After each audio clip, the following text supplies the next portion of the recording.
Whenever you hear about the word nature, what do you usually think? In my own point, nature. Nature is therapeutic. That is why you hear people saying, enjoy the nature, observe it, and utilize its existence. This nature is part of the cosmos, in the cosmic system, the entire cosmic system.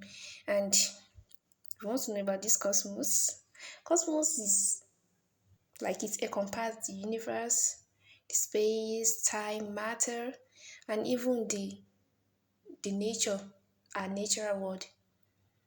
So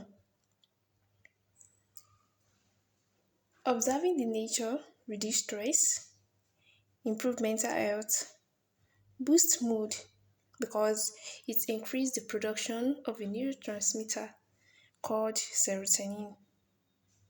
Serotonin, I mean, and it also improve cognitive function.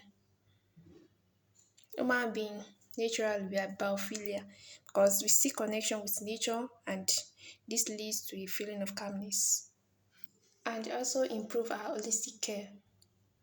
Thank you.